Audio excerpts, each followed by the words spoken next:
What's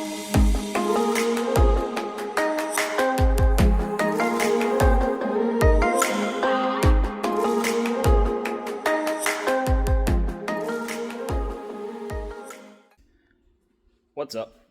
So I did a little house cleaning, which I addressed in my last video, and it did not take long at all for me to drag home another busted piece of crap truck. But this one is one of the ones that I specifically said that I was looking for. I said to myself that I was looking for a cheap four-wheel drive plow truck, preferably with a dump bed. That is a cheap four-wheel drive plow truck with a dump bed. It's actually better in person than in the pictures, which is hard to believe because it's kind of a piece of crap. So let's walk around this thing, take a look at what it is, and figure out what the game plan is going to be with it moving forward. So she is an 84 K20, and in pictures she looked pretty whooped on. So I drove like an hour and some change away, go look at it, was pretty happy with what I saw. When I got there, I said, yup, I'll take it, loaded on the trailer, and it's kind of sat here for about a week or so. That wooden thing over there is a ramp. Here's some more lumber from that. It was another side project. I've been busy lately. A lot of not car stuff going on, but now I can finally get on this thing. Doesn't run. I don't know why.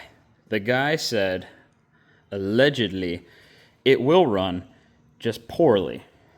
Let's pop the hood, and I would assume that it won't run because everything is disconnected.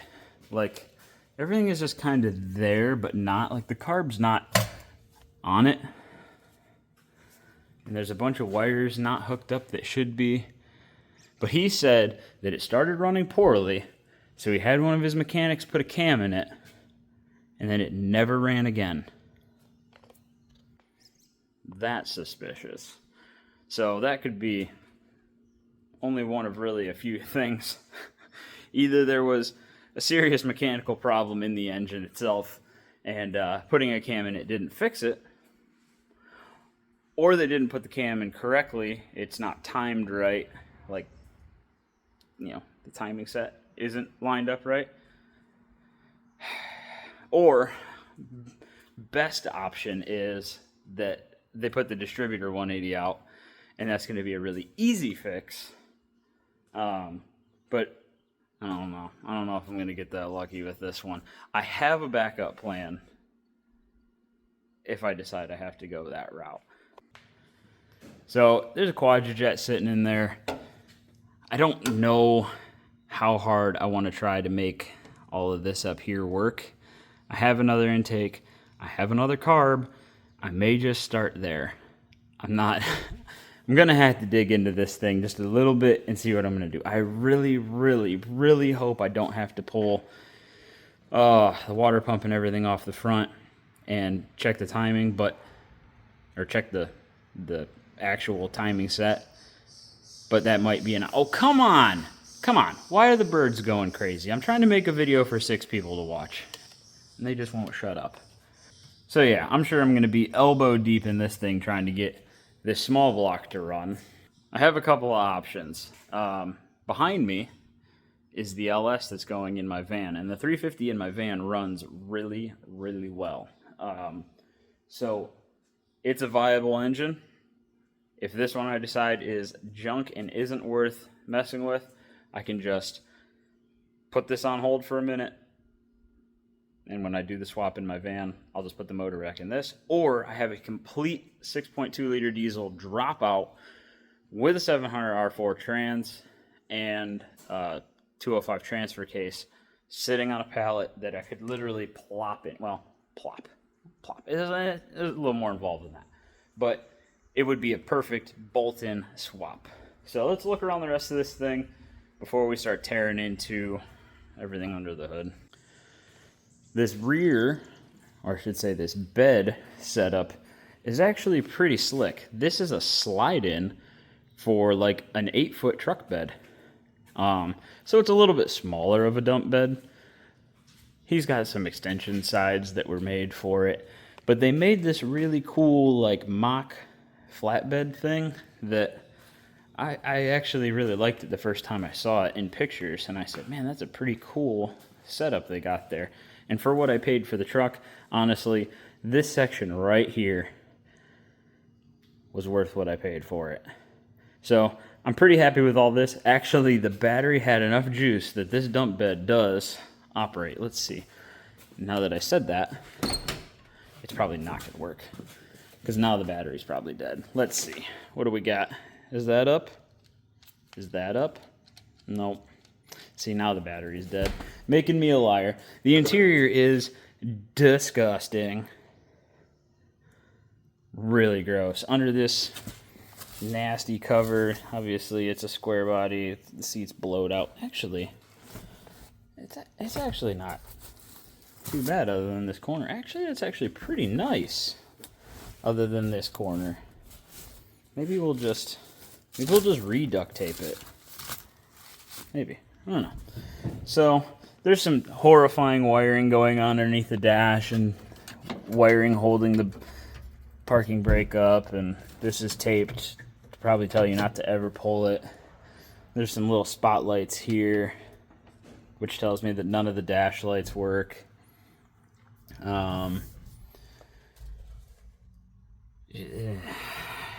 Listen to my heavy exhale. She ain't great. I'm going to tell you right now, she ain't great. She needs some love. There's a holster for one of those old Nokia phones. When's the last time you saw one of them? That's gross. It feels really crusty. But everything's just filthy. Kind of like everything else I buy. The truck is just gross. So I don't really like being inside that truck too much.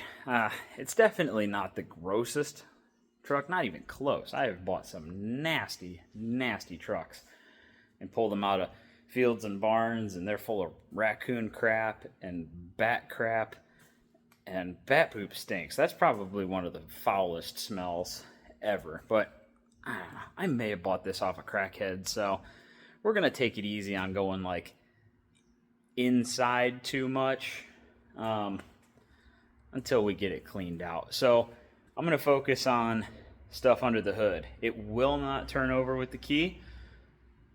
I don't know. The motor could be locked. It could just be some of the atrocious wiring that's going on. So that's going to be my order of operations. See if the motor's stuck. See if I can get it turned over with the key. And then I'll start working on, seeing if that quadrijet's any good. If it's not, then it's just right in the trash.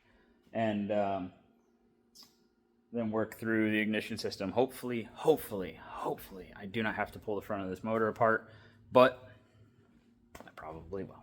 So let's get to it. Disconnecting this battery. Pulling some of these extra things off. There's a lot. There's just a lot of stuff. I think this, what is this for? That's the controller for the plow. This is for the bed, which that's why the bed worked intermittently. The ground isn't connected. So, chassis ground, engine. Is that engine ground? That's an engine ground. There's a ground to the alternator. We've got power to the solenoid, which I don't want power going to that solenoid quite yet. I'm going to try to get this thing, working correctly first.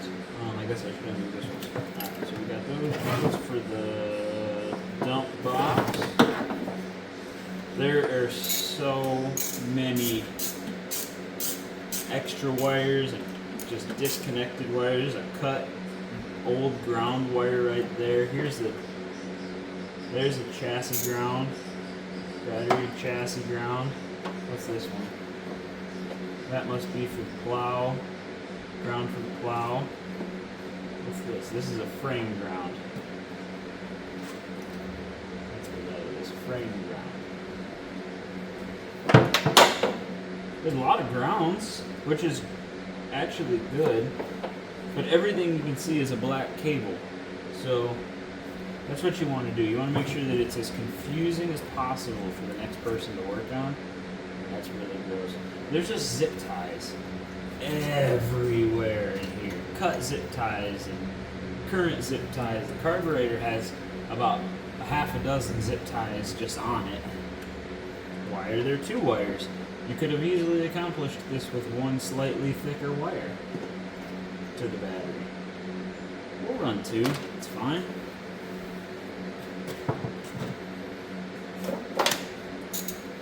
Are these tight? It's hard to believe those are tight. Well, I might as well just pull that right out of there. Okay, I'm gonna get the battery on the trickle charger because it was working to operate the dump bed. And it says 6123 on it. But I do believe that this is one that you take to Napa to trade in, and that they just refurbish them a little bit. So I'm gonna throw this on the charger. Oh yeah, it's way too big for this hold down or this box too. Whatever, I'm gonna throw it on the charger. See what it says. There's just a lot of stuff that's been removed. That's EGR. Here's some more zip ties. Okay, we know what these go to now. Let's just tuck those away for now. Oh man, this thing is gonna be just a nightmare to keep everything in order.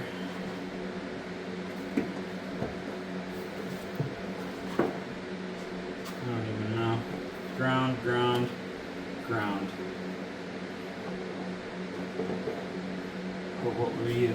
What did you go to? Goes under the truck. That might be the power. That's our power. Alright, first things first. I gotta crawl in here because there's, I can't reach anything, so. I'm gonna get a bolt or a socket on that crank bolt and see if it turns over. We're in here.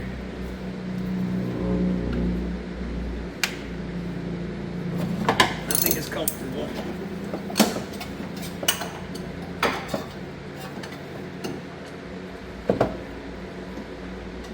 Oh, please be. Oh, yeah. Okay. Ouch. It's turning over fairly well.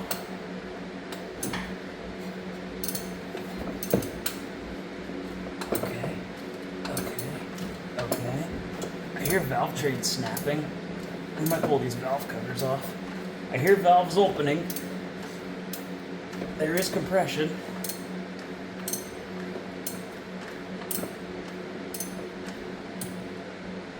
Okay. Alright. So we know the motor's not stuck. So I'm going to pop the valve covers off, see what the valve train looks like. And then I guess I'll pop another battery in it.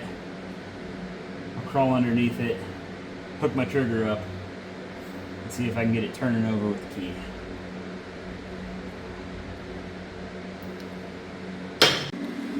So I misspoke earlier when I said I was going to change the battery. What I meant to say was I'm going to put the exact same battery that I know wasn't turning it over before back in because the terminals are on the right side. And then I'm going to roll around in the dirt, hook my trigger up, and then I'm going to pull the trigger and see what happens. Starter engaged, but it didn't hit the starter ring. Threw a bunch of sparks.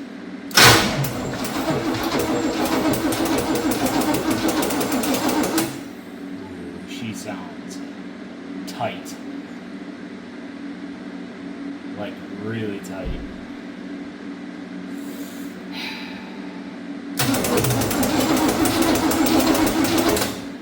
And the starter is clicking like crazy.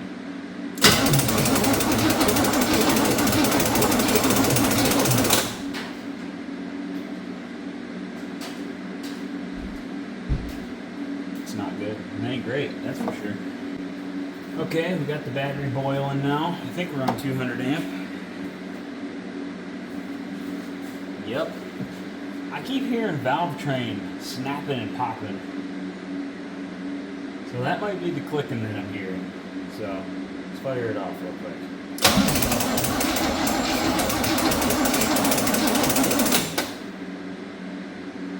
That's such a strange sound. I've never heard that before. I do keep hearing things snapping though under the valve covers.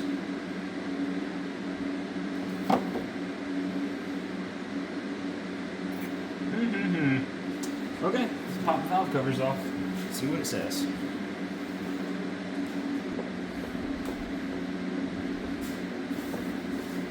Okay, valve covers off. I'm happy to see that everything is there that's supposed to be.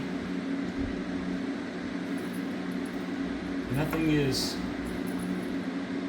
blatantly, blaringly obvious, but we will be able to see right now if we've got any white lobes on the cam. Get this stuff off those rockers. Okay.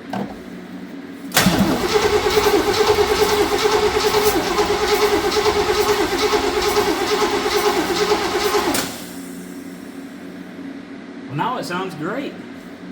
What did I do? What changed? Oh. I wonder. Hold on a second.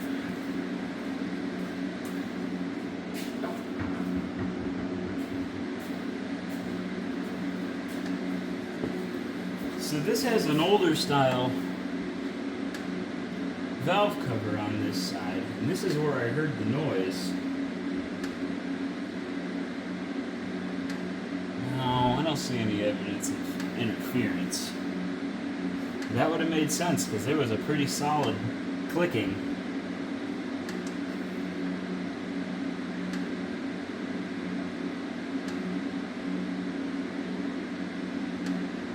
You hear that tapping?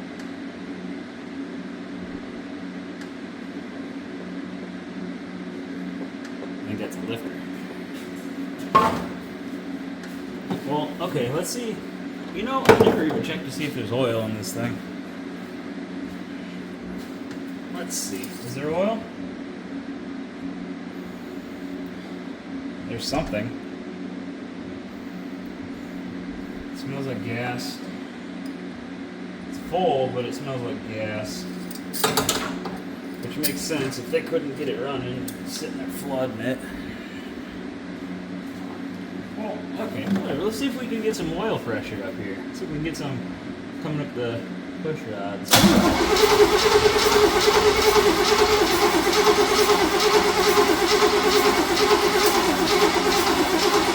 I got fuel. I didn't want fuel. I wanted oil pressure. There's no oil. No oil yet. That's a lot of cranking to not have any oil pressure. Oil coming up the push rods yet.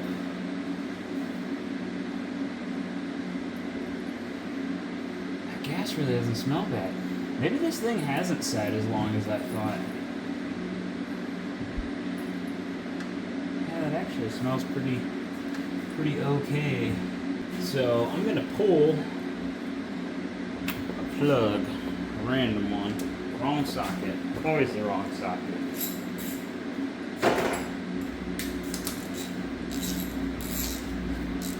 Because we're turning over good. Now this thing is, like I said, an electrical nightmare. And there seems to be there's just wires disconnected everywhere. So I've put back some wires. These don't look bad.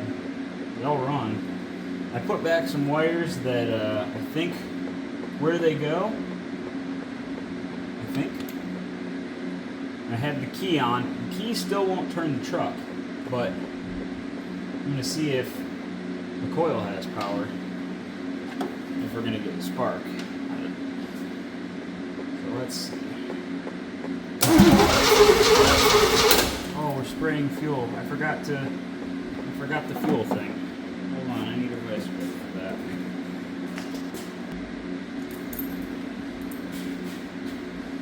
This is what happens when you get ahead of yourself. Now everything is sprayed with fuel. Let's see, is that going to stop it? Should stop it. Okay, now we can check for spark. Now that everything's covered in fuel, let's check for spark. Let's see, something to ground that's not rust. That might work.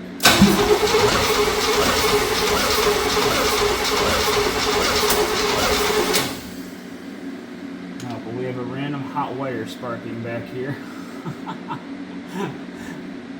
The truck might burn itself to the ground. What does that even go to? What about ground down here?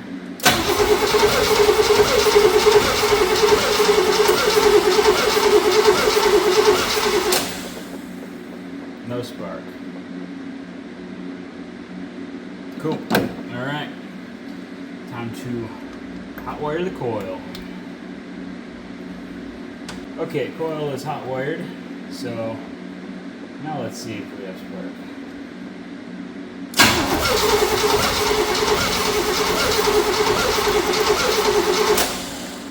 No, nothing.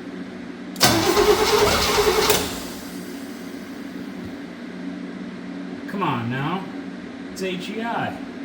It's the most reliable distributor ever built. Give it 12 volts, send it on its way.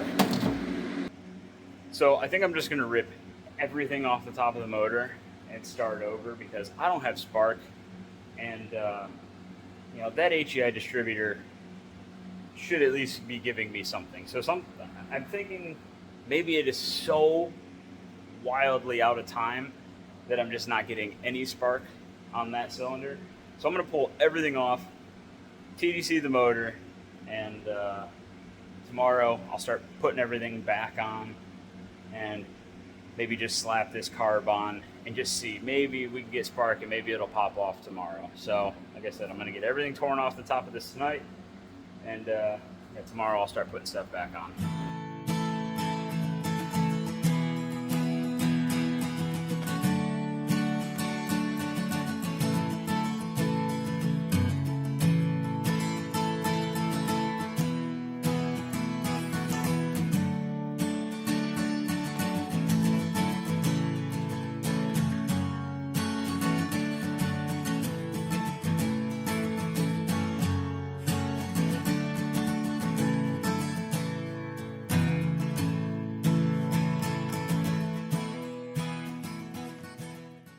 So it's the next day, and I'm going to start getting things put back together under the hood of this truck. I was fiddling around a little bit last night, and when I was turning the key and messing with some stuff, it started turning the starter over. So that's good. That tells me that either the ignition switch or the actual start switch in the column is just, you know, probably a little gummy from sitting. So that is actually working now. I also checked to see that I have a clean 12 volt at the coil, 12 volt for the coil. So that I wasn't getting spark means there's either a problem inside that distributor, which is very rare for an HEI distributor, or it was so terribly out of time that I was never getting a spark on that spark plug when it was supposed to. So I'm going to get everything put back in correct, see if I have spark, and then I think I'm just going to throw that quadrijet back on and see what it does. Maybe if it'll bark, at least start kind of, that's okay. I mean, that'll be good enough. I have another intake, I have another carb. I'll pull the distributor back out if I have to, but I'm going to see if I can get it running with what's here first, and we'll go from there. So let's get at it.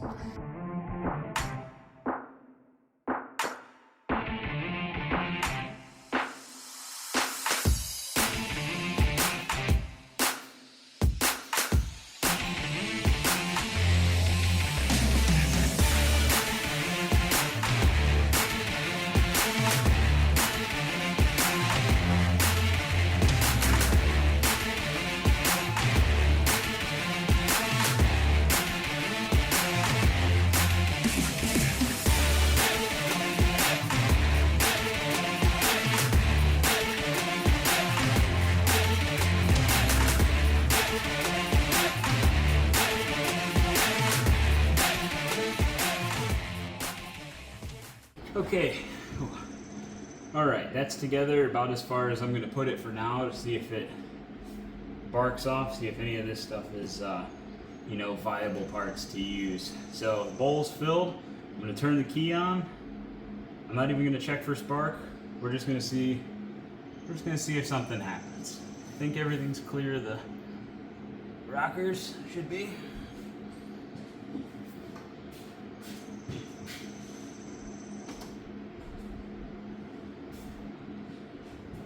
Make sure it's in park.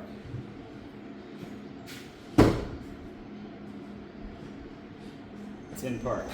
Here we go.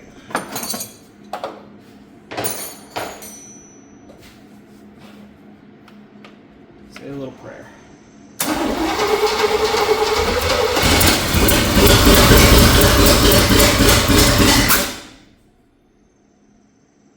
think it has massive vacuum leaks still, because it just backfired out the base of the carburetor. But it ran, kind of. It ran poorly for a second. Let's see what happens.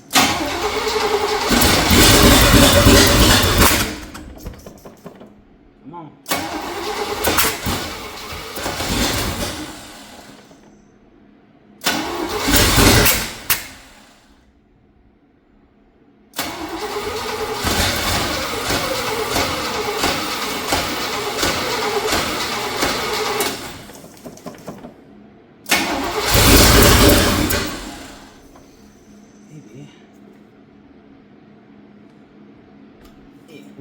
Ooh, a little advance.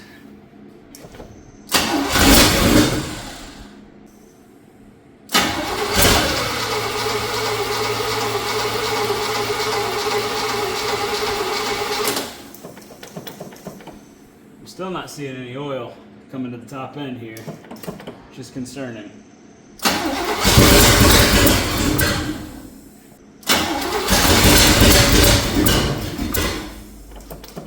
Trying. She's gonna go.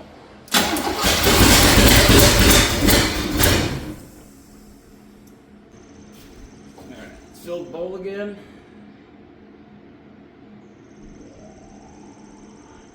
Oh yeah. Oh, yeah. That was a little bit much. Alright. Come on, baby.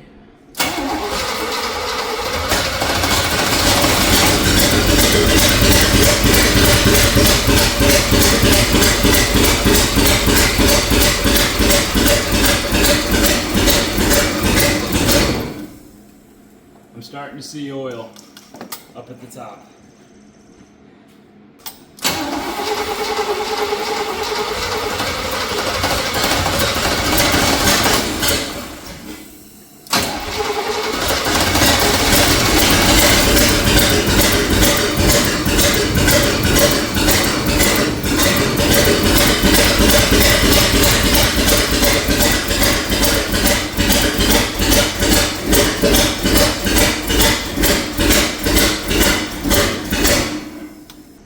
Does it want a lot of advance?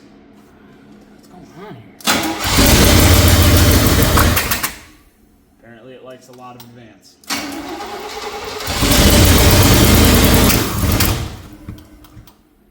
We're on fire.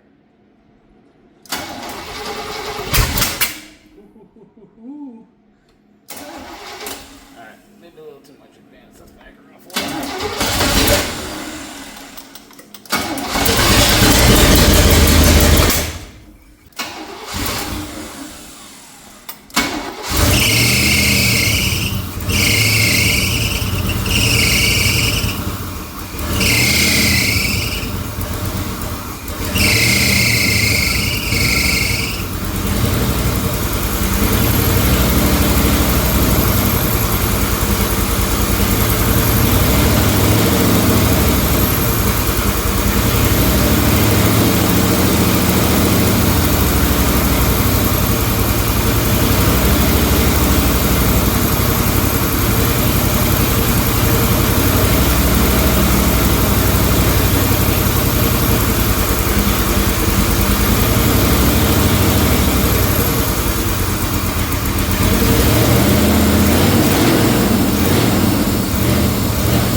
It's got oil pressure.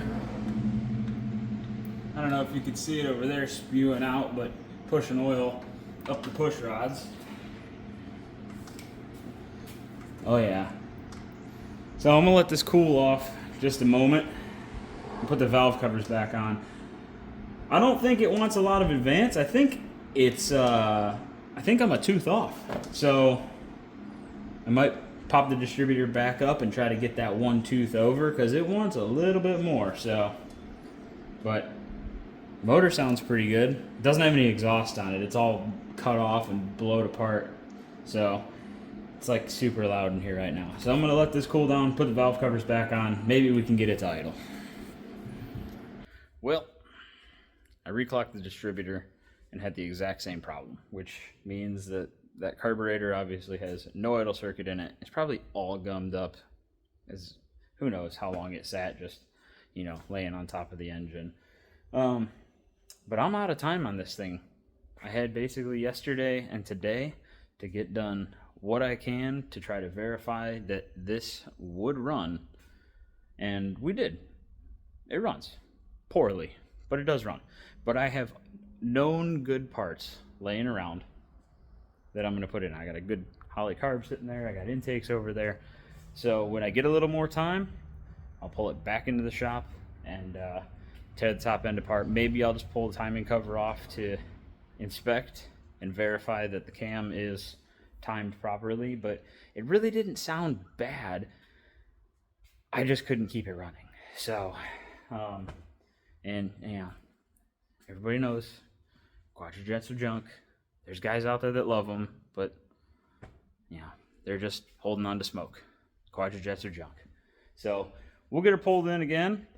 But tonight, I do have one more thing I want to do to this because I feel like I need to get something done. And it's the wheels. The tires are all right, but the rims are so rusted. And actually, I bought a set of wheels for this thing like the day after I bought it. So I'm gonna get those swapped on real quick, and yeah, tomorrow I'm gonna push this thing back outside, and I got a side job dropping off tomorrow, Saturday. I don't know. I think it's dropping off soon. So let's get these tires swapped over. I won this little impact on a tool truck raffle, so that's pretty sweet. It's the first time I've used it.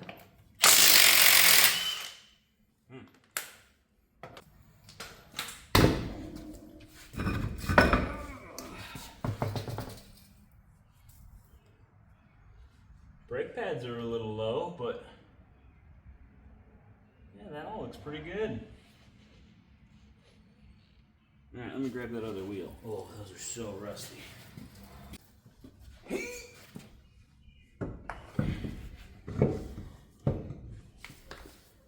Yeah, those look pretty good. Hopefully they clear the fender. It's funny is I thought they were more black, but now that I have black lug nuts, they look more gray. That's okay. Tis a work truck. Just wanted to get something a little bigger. I don't think those other ones were LTs. And these are LTs.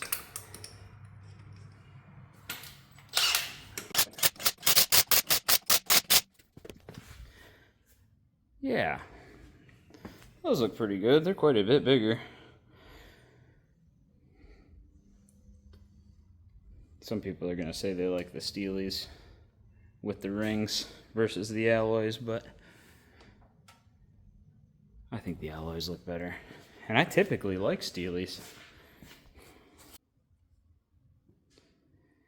Somehow, even with nicer wheels, it still looks like a big piece of crap. It kind of just looks like a desert tanned, like CUCV Blazer or, you know, 1-ton K20. But I guess that's cool. Alright, so I'm going to get this thing pushed outside. And like I said, I got a side job dropping off here soon. Nice thing is it's finally summer in Ohio. Granted, it's the monsoon season now, but it isn't. What is that? Oh, lug nut. It isn't like 50 degrees or less anymore consistently, and snowing and raining. So, what is it? Mid-June, and we're finally like consistently in the 70s. So I can work on this thing outside. I have a bunch of things I have going on right now. Some of them car related, some of them not. So whenever I get some free time, I'll be back on this thing. In the meantime, I got the van coming. I probably won't record anything on this side job. It's really not anything too exciting. So yeah, so we'll see you next time. Thanks for watching.